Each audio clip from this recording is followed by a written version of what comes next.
Gosh, I'm telling you, my desk is fairly clean. There is a stack. There's Liz coming in again. There is a stack of things. I'm like, what the hell did all this pile up and where from? But that's okay. The rest of they're all nice and neat. They're going to be dropped off. Oh, that's really bad, Liz. No, you're our, oh, that's why, because you had two things going on. Anyway, it gets dropped off at the accountant here. As soon as we're done with here, I gotta drop them off and then run to a second doctor appointment and then good. Minus whatever little things they're like, Gina, what does this mean? I don't know. That's business and personal for the year done. And now I just have to like gird myself up next year or do something so I'm not going through this again because nightmare. Anyway, yay. I'm doing the same thing and I've got my list and I can't get my husband moving to do his part. And it's like, it's coming. I tell you, I don't want to do this every year, and every year we do it. Same thing here. I'm seriously considering, like, there has to be some sort of VA, something or another, where I can just scan stuff to them. Or maybe if I was a decent human being and just scanned it, I don't know. I don't know. What I really want is a body right here to just go through my crap and do it for me. That's what I really, really want. Let me ask this question. How did you find the body? How did you find the tax person that works for you? Because I don't know that mine is, she's great to a point, but I don't know that she's finding everything. That's such a good question. I mean, it really is a good question. So my first tax person didn't. My second tax person, it's taken me a long time to find him. And then I finally found this guy and I sat down with this guy and I'm like, look, this is what he gave me a free consultation. He took about an hour and a half and spent it through with me, went through my other taxes. But really what he did was he's like, what do you want to do? I'm like, I want to get rentals. I want to do this. I want to do that. And he's like, this is what we do for people. He's like, you don't make a move without talking to me. I will tell you exactly how to lay everything out and I'll walk you through it all. I'll meet with your business attorney. I'll meet with, whoever else you want me to meet. You bring us together. We're a team. And he's really inexpensive. So compared to what I have paid, I mean, in California, you're paying $3,000 to get our taxes done. And that's just what it went for, which is crazy. Now, admittedly, it's my business, my husband's business and personal. So I get that.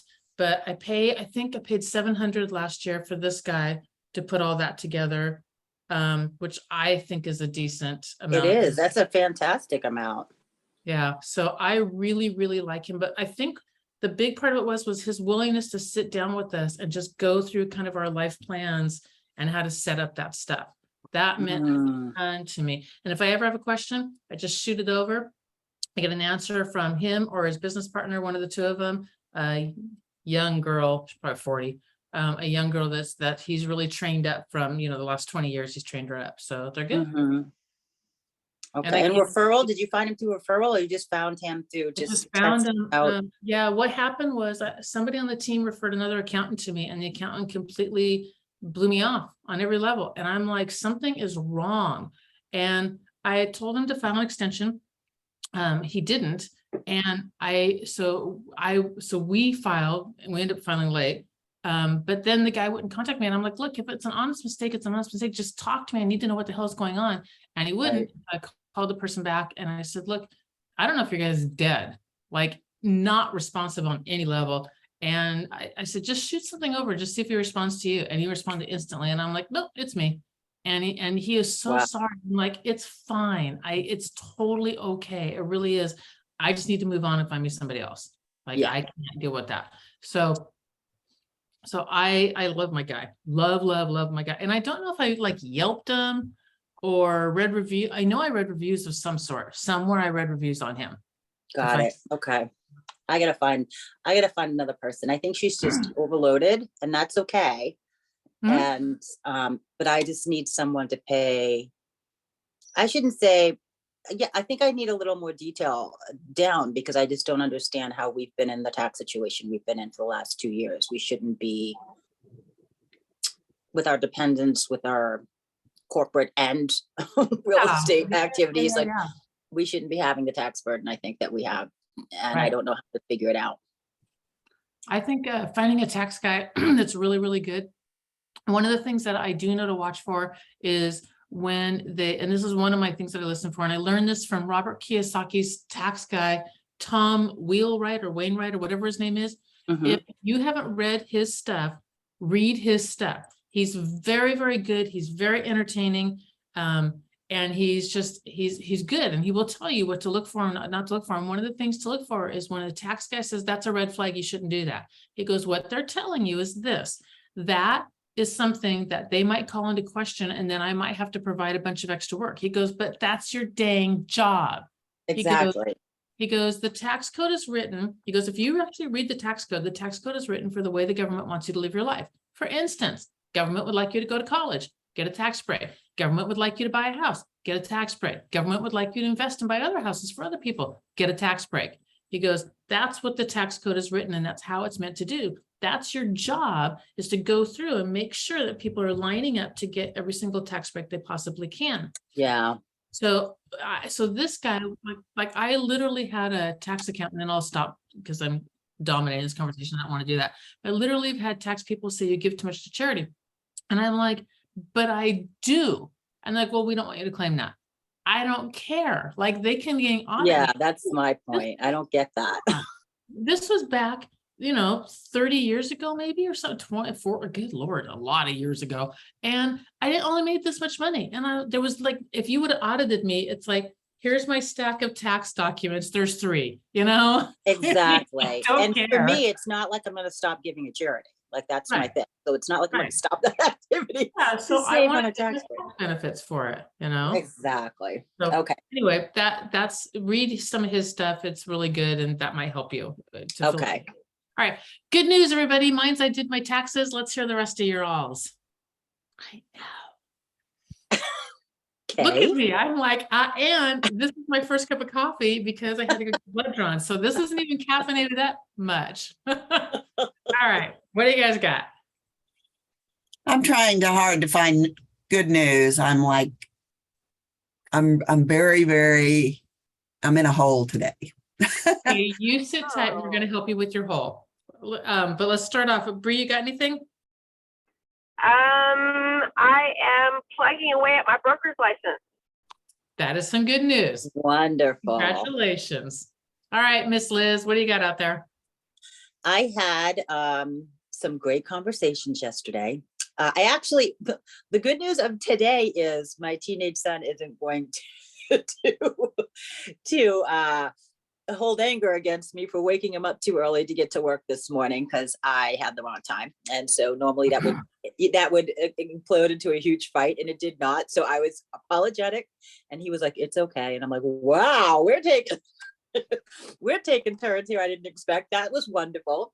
And then I had a great conversation last night with my niece, who is, she's getting back to school with her kids and stuff, but I will, not for her, I don't think necessarily, but she was talking about the Houston market. So I will need to connect with someone at some point who's in or has knowledge about the Houston market to get an idea of what's happening there. I don't know if she's looking to do something right now, or the friend that she was talking about.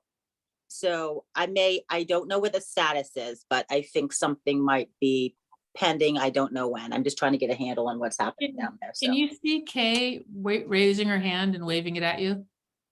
I'll call you, Kay. I can't because I can only see you. My Zoom Okay. thing only lets me see you, the speaker. who I'm talking to. Okay, well, Kay is Houston, so she's I've your lived in Houston for 15 years and I have a client there and I can help you. Okay. When I get some more information from her, I'll be talking with her regularly through this weekend on some other stuff.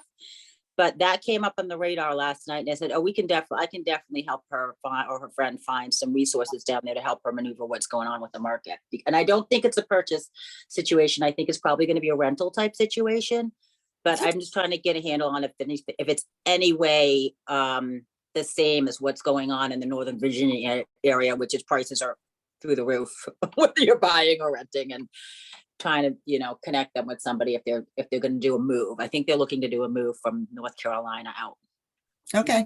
Cool beans. So I'll All let you know. Okay, thank you. Out of some good news. I did get my Zoom call set up with my investor.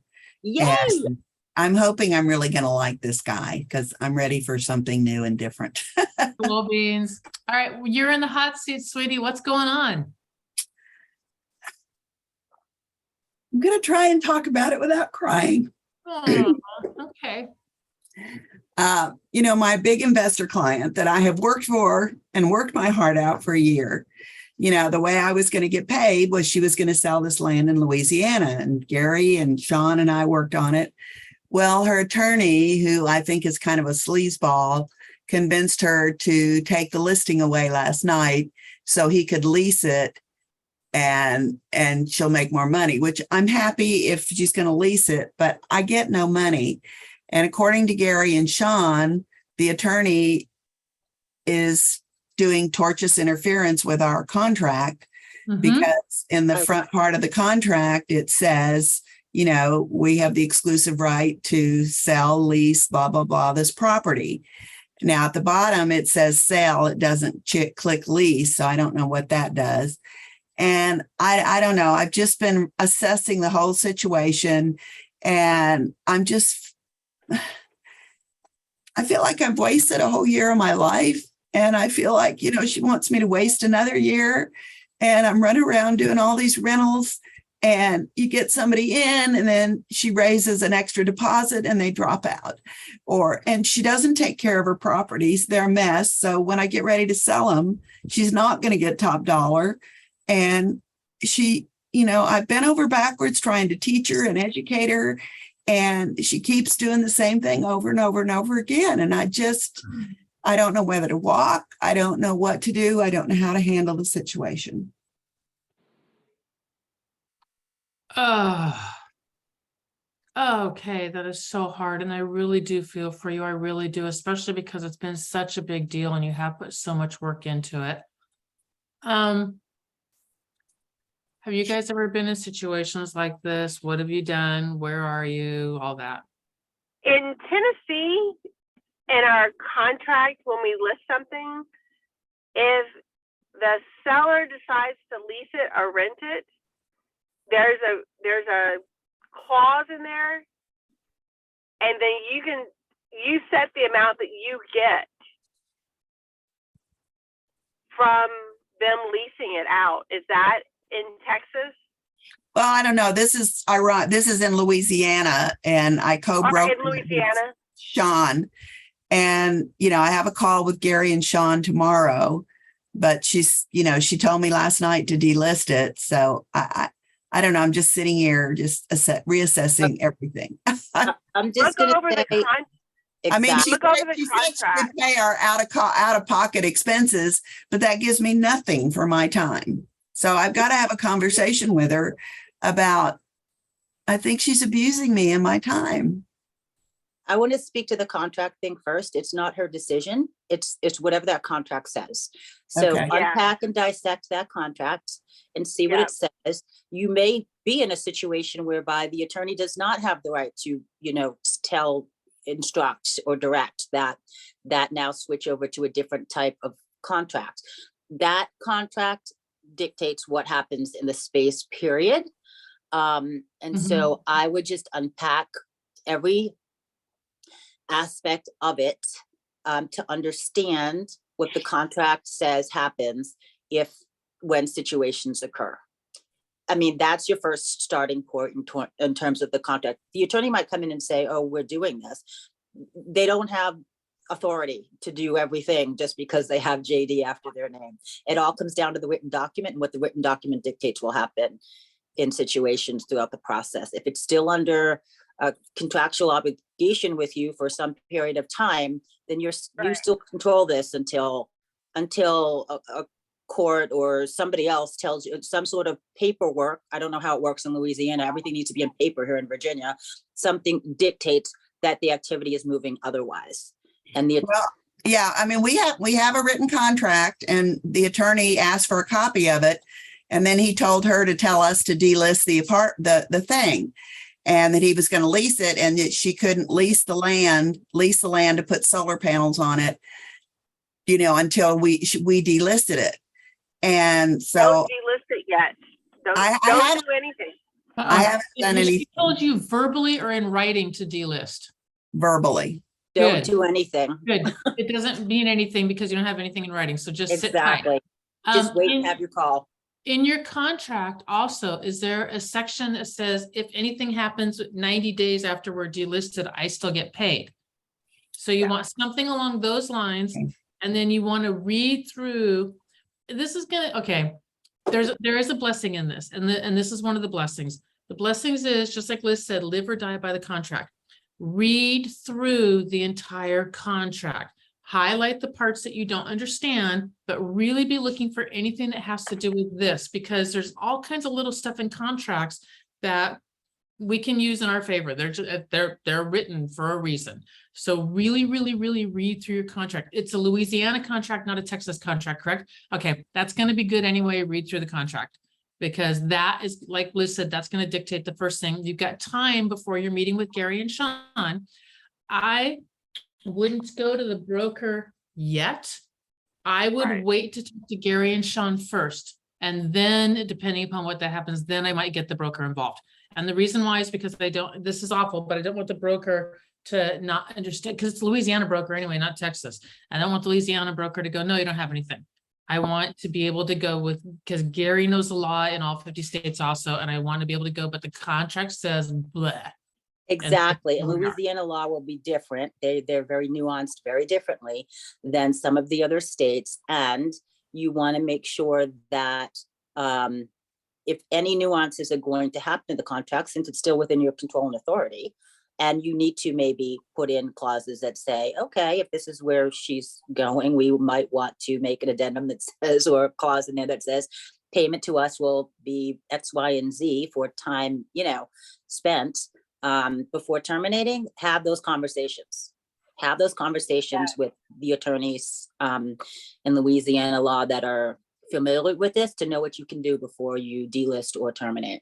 Exactly. And usually even if you get the notification in writing, most states have like a 24 or a 48-hour window where you have to perform within that window. So if you're meeting, if you do get it in writing before the time frame that you're going to be meeting with Gary, just get on the phone. If you can't get a hold of Gary, I mean, I know he's got COVID, but he's doing a little bit better than he was, but we'll emergency meeting you and get you in so that we can get a conversation going with Gary and, kind of figure out next steps.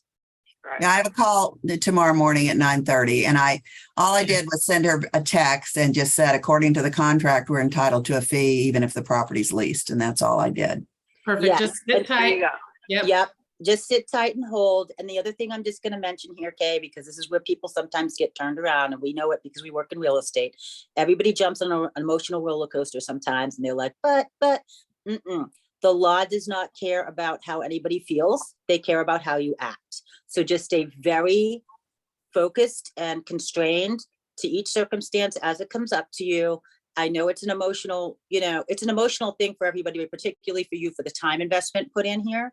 But as best as you can, if you find yourself getting heightened in your emotional space as you're drafting responses, just take a pause and come back to it before you do anything.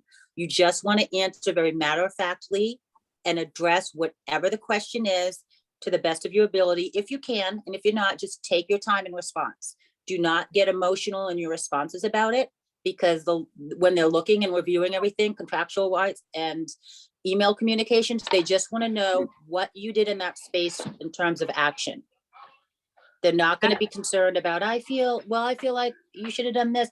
They don't care. They just want to know what you did in that space, and that's in that space and time. That's So, super good. Also, I just wanted to offer that. Liz, I'm so glad you're on this call. When my mother-in-law was going through the divorce, whatever, and they had to do the mediation, I told her, I'm like, look, you're going in, you have a weak lawyer, he has a strong lawyer, he's a strong person, you're not, I don't want to say it that way, but you're not. And you get tired and you get emotional really easy. I'm like, you need to be completely rested. You need to have coffee. You need to take breaks if you need to and go walk around and get food in you, because you also have blood sugar issues.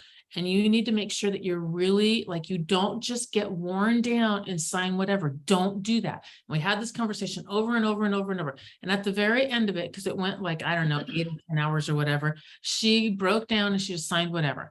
And I was like, oh my God, that is specifically what I told you not to do. But that's a tactic that's used all the time, All the unfortunately. time. They wear you down. They So wait don't to wear do you that. down so that you're just gonna like, so that If you're you just just gonna do it. bend. I'm like, stay the course, just Yep. stay the So course. take breaks, walk away, breathe, get a cup of coffee, eat lunch, take a nap or whatever. And Nothing- reach out to others when you need Immediately. to. Sorry, Gina, I didn't mean to. No, you Reach keep out to on going. others when you need to say, this is what's going on, and clear your thoughts with somebody else, Gary or whoever, about what's going on, and get their opinion also before you do anything if you're unsure of what to do in a space.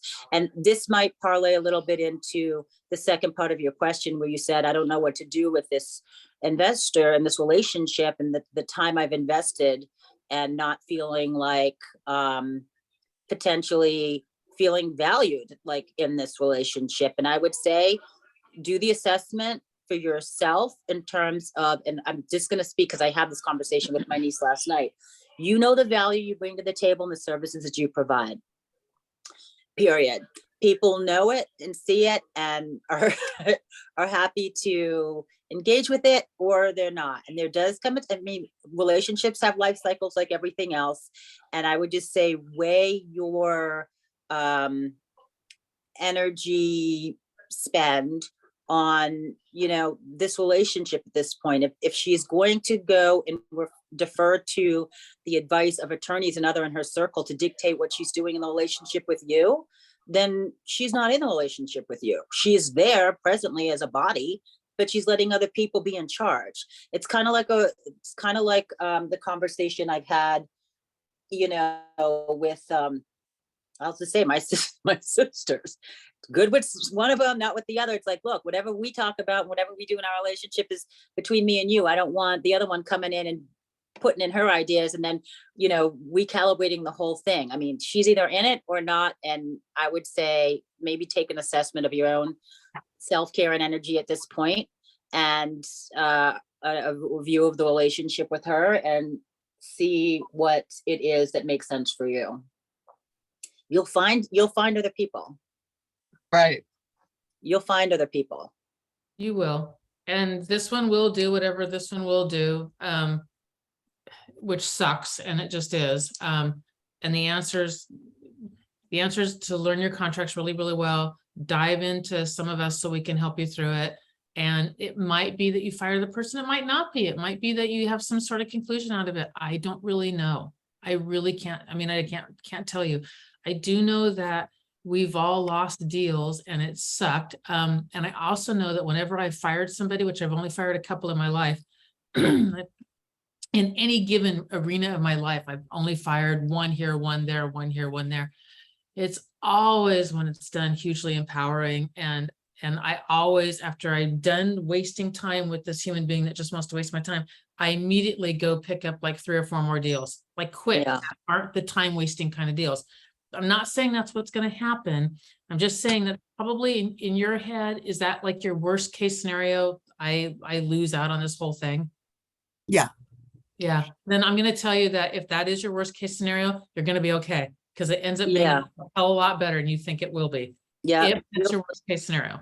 Yeah, you'll find other people that, and you can start looking for them right now that are happy to, work with you in the services. that Happy you're to pay providing. me. She doesn't pay me. Exactly. She says she values me. She wants to go out to lunch all the time. She talks about this. I mean, I've been her confidant. I've been her advisor. I've been everything. And, all for the exclusive right to list. And then I got to thinking last night, every one of her properties needs foundation work. She won't hire help because she's too cheap to hire help to get them fixed. She has these 2 helpers that help her. And it's just, it's a circle. It's like insanity. And I feel like, I'm just gonna say, it sounds like she's looking more for a companion than yeah, than someone that realtor. can help her. And the bottom line is, Kay, we all are in this to provide services and help to people that need and want the help. The price tag of whatever that is should not daunt them if they feel like we can solve their problem. If you've put your time and investment in this relationship for this long and she's still trying to solve her own problems or work her own, work it her own way, she's looking more for a companion than she is in my assessment. I could be Yeah. wrong. And you need to, I would take some self-care into yourself. And it might not be terminated altogether, but just say, okay, we need to constrain the relationship and the types of services I'm going to offer. And I'm only going to work with your rental properties or whatever's in her portfolio that you think you want to handle, if that's the way you even want to go.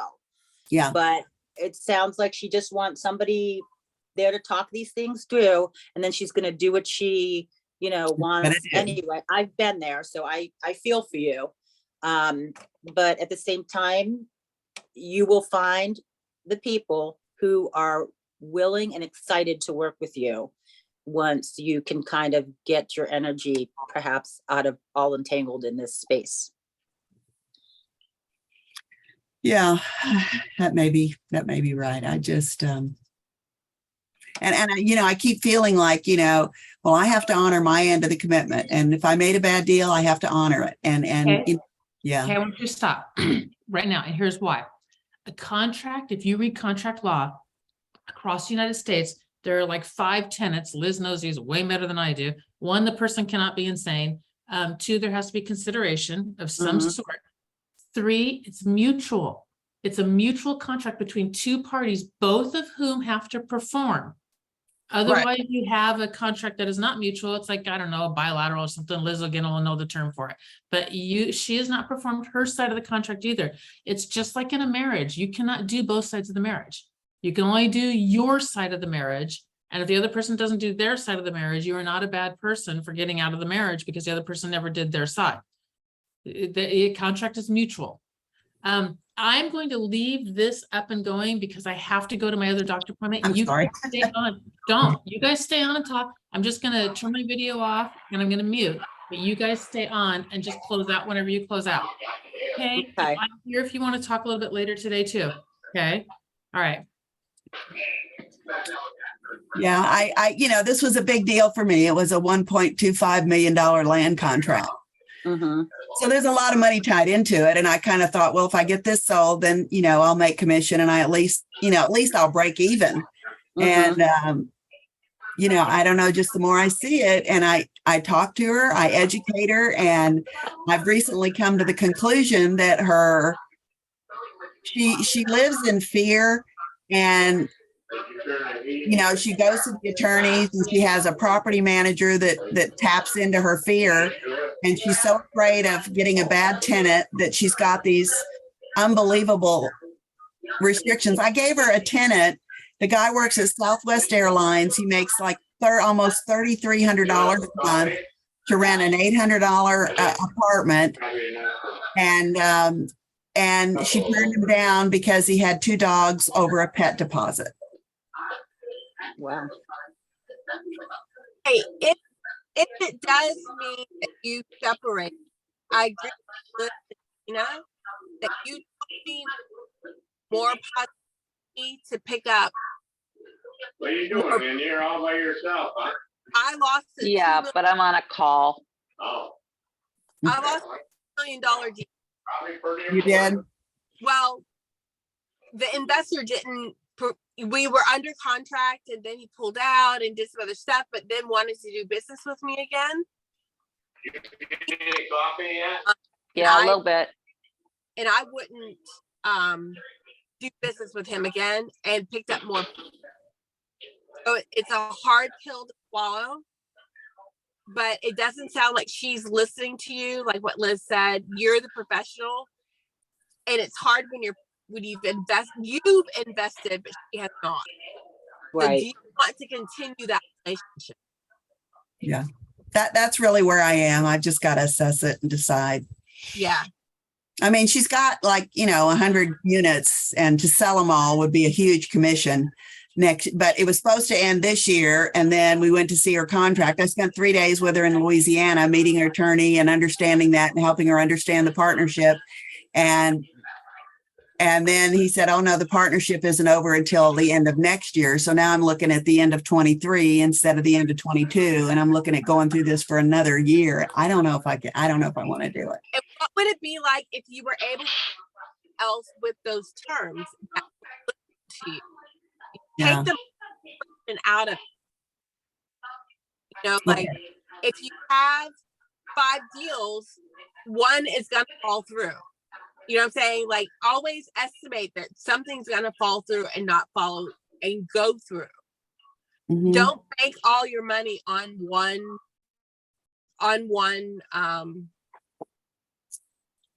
thing. And it's hard. Like we all do this for a living and we need to pay bills. But unfortunately with investors, they sometimes I think they know it all. Yeah. I mean, I paid bills yesterday. That's one of the reasons I'm depressed. Right. So, Yeah. Like I literally picked up a job. I'm about to start bartending. I'm so lean that when I get a closing, that will be a bonus. Mm-hmm. So to get the next couple of months, because I did lose out on $2 million deal, I was like, you know what? Things are tight. We're going to buckle down. I've slimmed my business expenses and I've slimmed my personal expenses. And it was a huge stress.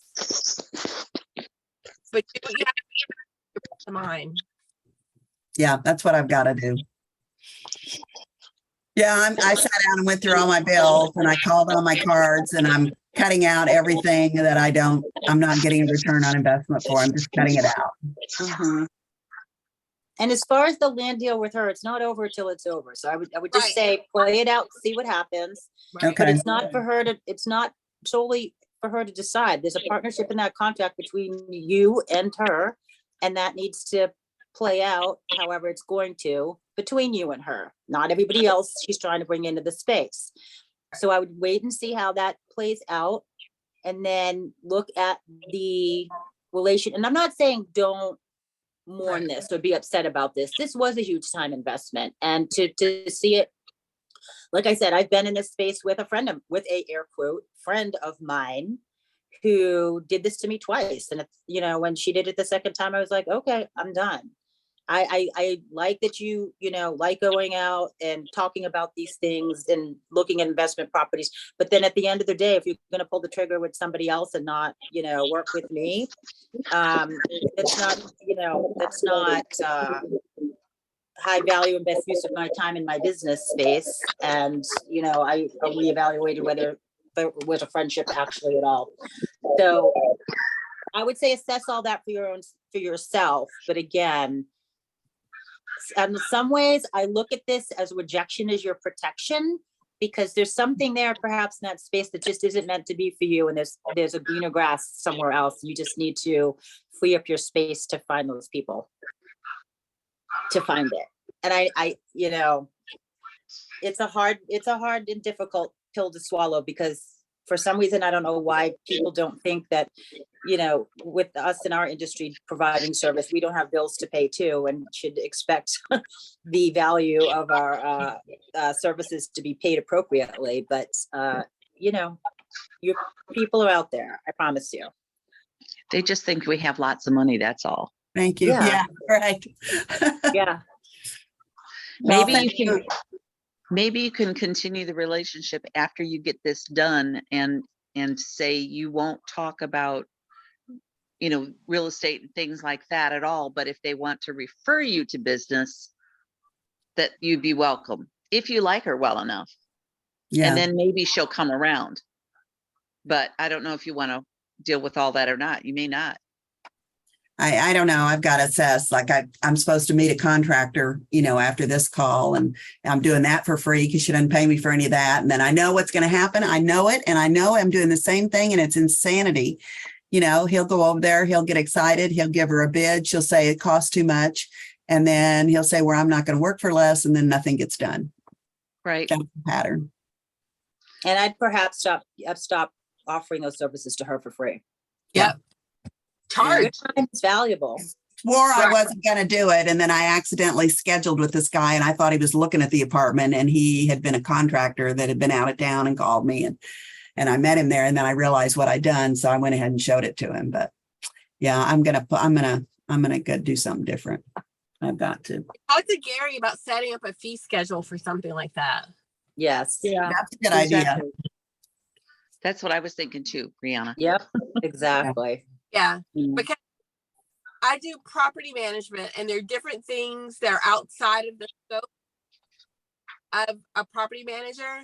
And Gary helped me set up, okay, so this is the fee schedule.